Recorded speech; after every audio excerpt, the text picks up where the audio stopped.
Now I'm trying to start this thing with a little finesse. It used to be I would have to get right up in the computer to hit the start, and so here would be this extreme close-up to start a piece, and not the best way to do it. So now I've got the mouse strung out so I can do it from remote, and it's not half as bad, but the problem is I can't really see that it's actually rolling, but I guess it is. It says capture. I guess that's me. That's us, actually.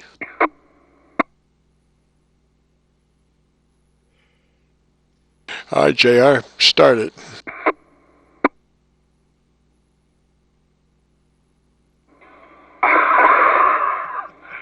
Start? No, you started.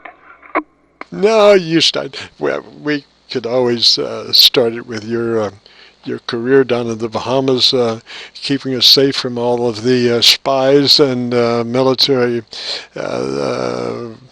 adversaries that you had to protect the country with down there.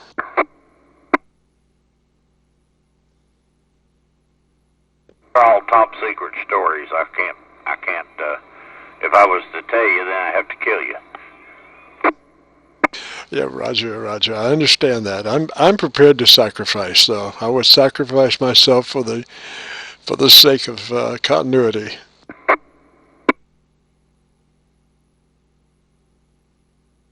How many years did you serve our country down there? What country down there? I keyed on you. I said, how many years did you serve our country down there, keeping us safe? 24 months. I did most of the saving the country in yellow swimming trunks with a big jar of what they call Rum Swizzle. Would you say what that was again? What was that item you had? I used to drink a drink down there called Rum Swizzle. Rum Swizzle. And I'll tell you what, it didn't take much of that to make you really brave. Roger, I just couldn't catch the rum part. I got the swizzle, and then I was thinking, I won't say what I thought it was, but now I'm a big rum fan, but I never swizzled with it. How does that work?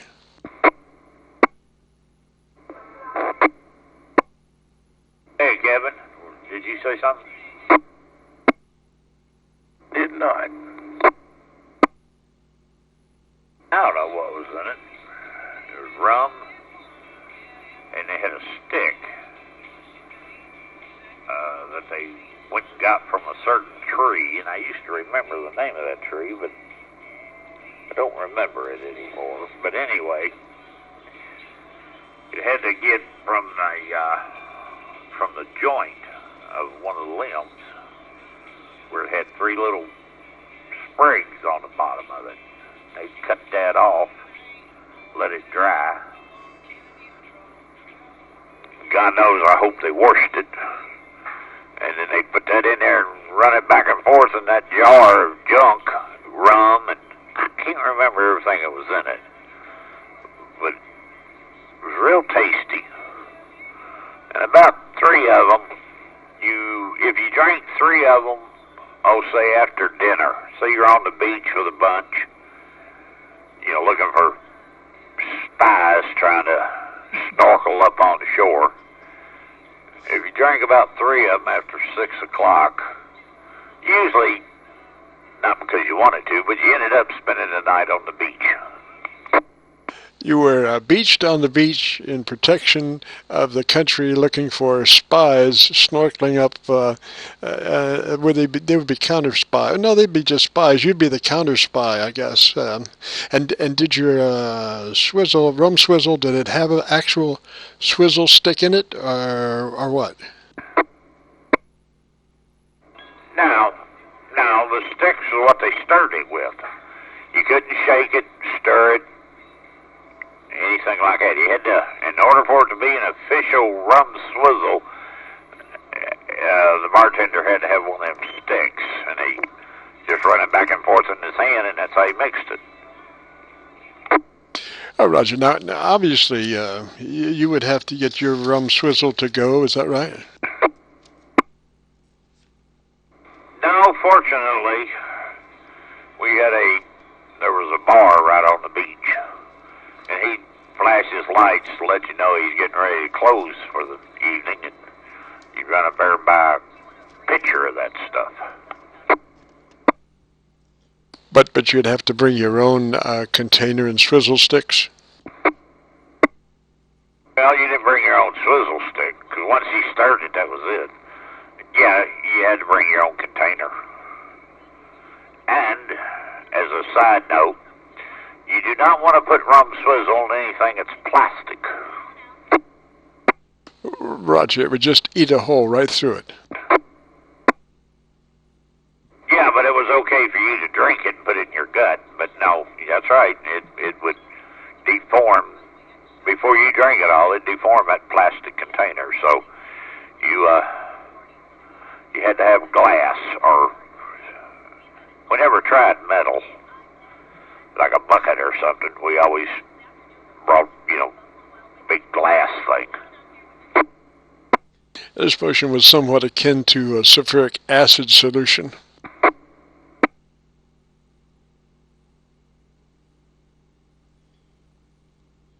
Well, I know that you served your country diligently. Did you ever have any time to enjoy things down there? Whiskey bottles around, so if you didn't have a glass container, he'd transfer it over to that whiskey bottle for you. But I'll tell you what, it put all your sails in the wind when you drank it. Three of them.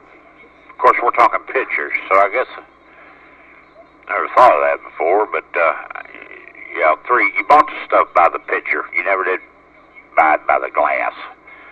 So I guess 3 pitchers of that stuff kind of explained why you spent the night on the beach. Roger, and I know you spent a lot of time in service to your country down on the beach, protecting us from the would-be spy snorkelers, as it were. But did you ever have a chance to have any fun down there?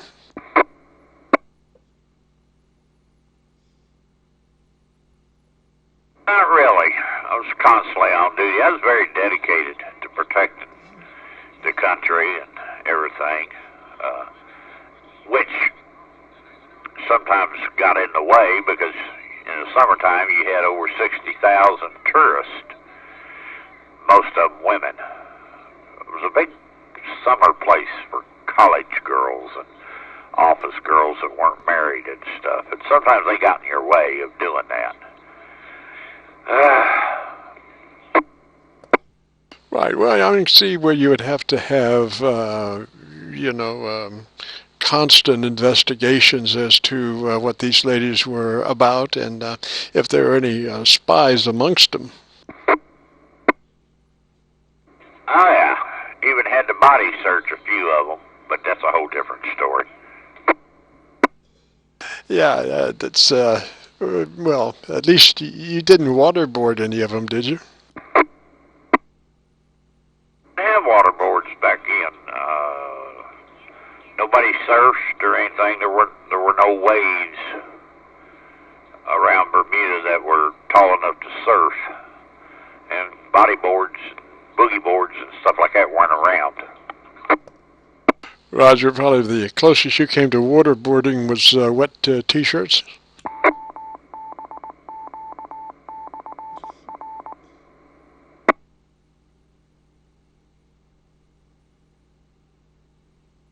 I have to tell you the truth, I don't remember that.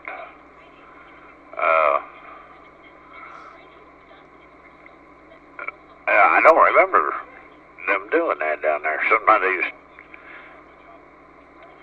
lose their top. Had a lot of that. Had a lot of sunbathing, losing their top. But I don't remember wet T-shirts. Yeah, Roger. And that probably was not one of the highlights down there. I mean, there's much more interesting situations, I guess. And did you ever catch any spies down there, JR?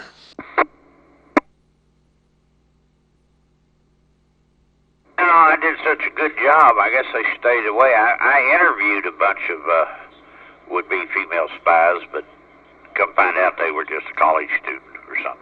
But no, I don't really remember ever catching one.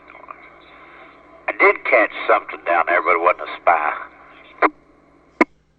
I wasn't going to mention that, but well, maybe we shouldn't anyway. But how long did you train to actually be a spy catcher?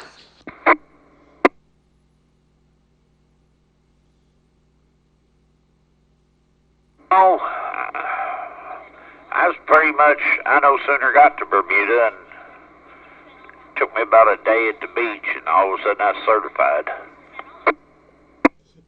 You had all the qualifications just in a cram course there about how to detect foreign spies. And well, again, JR, I want to compliment you on your fine service to the country. And you spent, as you said, 2 years down there diligently chasing those spies, would-be spies, alleged spies, as we want to keep this thing in a proper terminology. And again, thank you, JR, for your splendid service. I even tried to volunteer to stay another 2 years. But I only had about 6 months left to do. My contract was up, but I told them if they'd leave me there for 2 more years, I'd extend for a year and a half. But the commanding officer told me, he said, no, he said, we've had about all of your expertise we need. So I guess I did a really good job. I must have done 4 years worth of work in 2 years. Yeah, I can see you're definitely double timing it down there. You might want to come up on mic just a little bit, JR. You were kind of a low level there, but anyway, so you spent the 2 years down there, and then you returned. How did you just leave there, or how did you? Where did your career take you after Bermuda?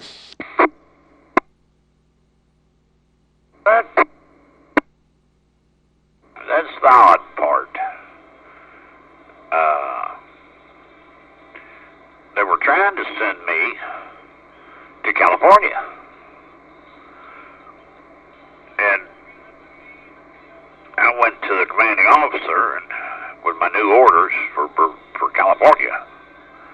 And I said to him, I said, Major, they're trying to send me to California. He said, well, what's wrong with that? And I said, well, I'm getting out in 6 months. I live in, I'm from Kentucky. I don't need to go to California. And I don't know how he done it, but anyway, he got my orders changed, and they sent me right back to Parris Island, South Carolina. And I thought, which is Marine Corps boot camp. And I got those orders. I went back down to him and I said, Parris Island, South Carolina? And he said, you gonna complain about that? Well, I was stupid. And I said, oh, no, I'm grateful. I just wanted to thank you for doing that. I said, that's a lot closer to Louisville than California. And I thought, shut up, get out of his office before you get in trouble and you're going back to California. So I went back to Marine Recruit Boot Camp, Parris Island, South Carolina, and they made an MP out of me there. And I spent 6 months and got out. Well, now, I thought you were an MP down in the Bahamas, down in Bermuda. I was. And when I got to Parris Island, they put me in the MP battalion, and which was kind of common. It's where all my experiences were. I don't think I was as dedicated at Parris Island. When you only got 6 months to do, I lost a lot of my dedication.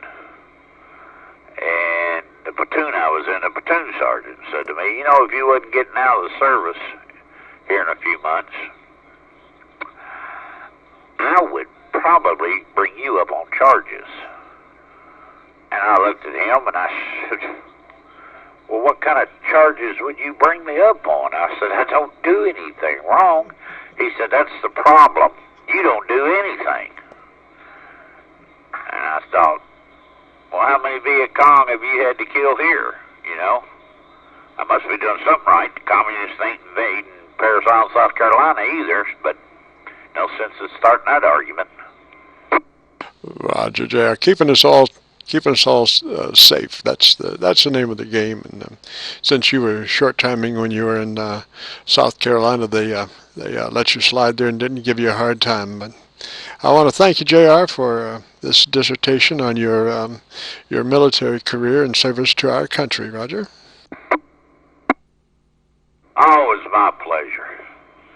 You know, it was my pleasure. I was just really glad to do it.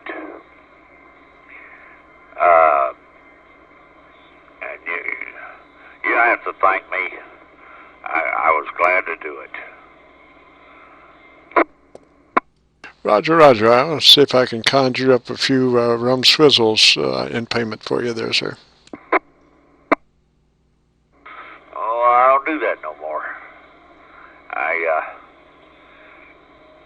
That was one great thing about Paris Island, South Carolina, as my final duty station. I always thought that was kind of unique. I started and ended in the same place. But I sobered up while I was at Paris Island, and I did kind of like that. I'm speechless on that one, man. I'm glad that you saw the light of day there, sir, and mended your ways and became a dedicated amateur radio operator. After that, went on to serve the country in radio communications.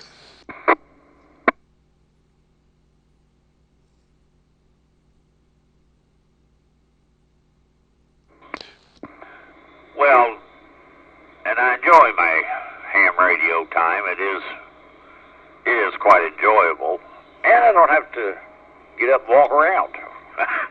Got everything I need right here, so this is not bad. This is not bad at all.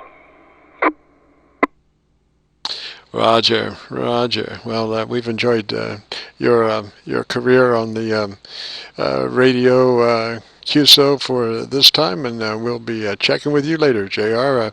Another amazing facet of your life and times. Yeah, the next time we talk about that stuff, I do have one really great story to tell. I'm not going to do it now, but there was a few Bermudians that owned horses. Believe it or not, there's not a lot of horses in Bermuda.